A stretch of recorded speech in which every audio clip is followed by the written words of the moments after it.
All right, today we're jumping into a story that's all about a single choice. A choice between two guys, two very different paths, and two destinies that honestly would go on to shape history. But this isn't just some dusty old tale. It's a really gripping human drama, full of family tension, ambition, and the huge consequences that come from one decision. Let's get into it. So let's start with a question that feels super modern, right? Can you actually have too much of a good thing? Can your success get so big, so out of control, that it flips and becomes a crisis? Well, for two men named Abram and Lot, the answer was a huge, resounding yes. You see, our story kicks off not with a lack of stuff, but with, well, way too much of it, an almost suffocating amount. Abram and his nephew Lot are coming back from Egypt, and they're not just doing okay, they are spectacularly, unbelievably rich. But as you're about to see, all that success is about to create a massive, explosive problem. Okay, verse 1. I want you to picture this in your head. A giant caravan kicking up this massive cloud of dust against the desert sky. That's Abram, his wife Sarai, and his nephew Lot. They're moving their entire operation north, heading out of Egypt and back into the Negev desert. This isn't just some family road trip. It's like a mobile empire on the move. Verse 2. Now, what does very rich even look like back then? Try to see it in your mind. So many sheep and goats that they look like a rolling sea of wool. Imagine big, burly guys struggling to lift these chests that are just overflowing with silver and gold coins. Abram's wealth isn't some number in an app. It's a real, physical thing that you have to manage. He is an absolute titan of his time. Verses 3 and 4. But what's the first thing Abram does? He's not counting his money. No, he retraces his steps all the way back to a special, meaningful spot, and he builds an altar. You can just imagine the relief in that moment. After his, let's say, complicated time in Egypt, his first instinct is to reconnect with God, to worship. That one move tells you everything you need to know about this guy's priority. Verse 5. Now let's zoom in on Lot. He's not just some kid tagging along, oh no. He has also become incredibly wealthy. He's got his own enormous herds, his own crew of workers, his own huge operation. It's kind of like two massive, fast-growing companies trying to share the same small office park. They're both expanding like crazy, and they're running out of room, fast. Verse 6, and here it is, the crisis point. Their blessing has officially become a curse. The land itself just can't handle it. It's groaning under the weight of all their success. There literally isn't enough grass for the animals to eat or enough water for them to drink. Just picture two giant flocks devouring a whole field in minutes, leaving nothing but dirt behind. It's a completely unsustainable situation. Verse 7. So the resource problem becomes a people problem.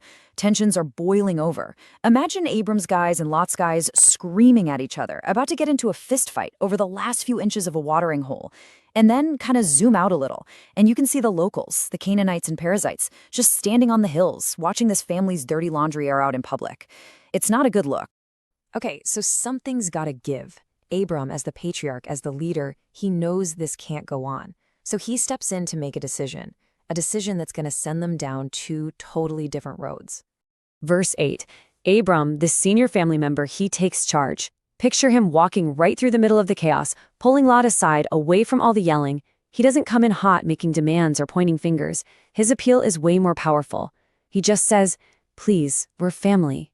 He's being the peacemaker, putting their relationship way above all their riches. Verse 9, and this is the truly stunning part. The incredible generosity of this offer. I mean, think about it. As the patriarch, Abram has every right to take first pick. To say, I'm taking the good stuff, you get the leftovers. But he doesn't. He hands all the power, the entire choice, over to his younger nephew Lot. He basically says, you pick. Whatever you want, I'll take what's left. It's a huge, huge risk, and it's all driven by his desire for peace. So the ball is in Lot's court now. He's standing at a literal and, a metaphorical fork in the road.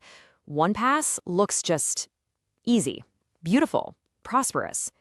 The other one, not so much. And his decision is going to change absolutely everything. Verse 10. So what does Lot see? Just imagine him standing up on a ridge, and he looks down, and before him is the Jordan Valley. And it is this stunning slash of bright, vibrant green cutting through all the brown, dry landscape. It's lush, it's shimmering with water in the sun. The text even says it looked like the garden of the Lord. It is the most beautiful, most promising piece of real estate imaginable. It's a no-brainer, right? And this really breaks down the two options perfectly.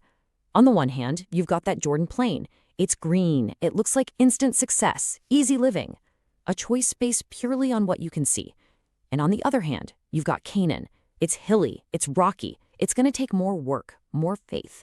Lot is facing a classic choice between what looks good right now on the surface and what might have a deeper, hidden value. Verse 11, and the decision is made in a heartbeat. The text is very clear. Lot chose for himself. He takes the best land. Not half of it, all of it, the entire green plain. No hesitation. And just picture that quiet final moment. Two massive family caravans splitting apart, one heading east toward that lush valley, the other just staying put. A family is separating, and you get the feeling their paths are never going to cross in the same way again. Verse 12. Now we see the fallout. Abram settles down in Canaan. Lot, though, he doesn't just settle in the valley. He keeps moving. He keeps getting closer and closer to the cities there. The mental image is Lot's tent being packed up, moved, then packed up and moved again, each time a little bit nearer to the walls of a city called Sodom. He's just being drawn. Verse 13, and right here, the narrator just drops a bombshell on us. It's like this flashing red warning sign.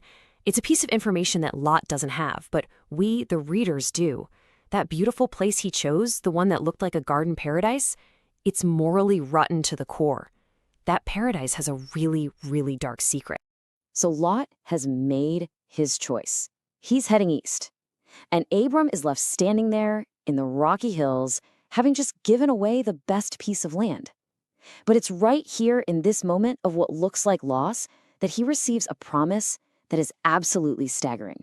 A world-changing promise. Verse 14, the timing here is so important. After Lot had separated from him. It's in that quiet, maybe lonely moment after the dust from Lot's caravan has finally settled that God speaks. Imagine Abram just standing there on a hill, and God tells him, lift up your eyes, look around, not just at the one little valley Lot picked, but in every single direction. Verse 15, and here's the punchline. Abram generously gave Lot the choice of the land. And in return, God gives Abram all of the land. The whole 360-degree view, everything north, south, east, and west, is promised to him and his family forever. The reward for his generosity was infinitely bigger than what he gave away. Verse 16. And it doesn't stop there. The promise gets even bigger, almost impossibly big. God tells this man, who, remember, has no kids, that his family will be as uncountable as the dust of the earth. Just picture kicking at the dry ground and watching a cloud of 1,000,000 tiny particles float up. That is the scale of the family God is promising Abram. It's mind-blowing. Verse 17, then God gives him an instruction, arise, walk. And this is more than just, go for a hike. It's in order to survey your new property, to walk through it like you own the place, because you do. It's like God is handing him the keys and telling him to go check out his new house. Verse 18. And how does our story wrap up?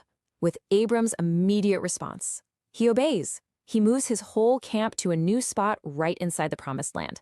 And what is the very first thing he does when he gets there? The exact same thing he did at the beginning of the story. He builds an altar. The story starts and ends, not with his wealth, not with the land, but with an act of worship. So we're left with this really powerful contrast, right? Lot chose what looked good, the easy path, the quick win.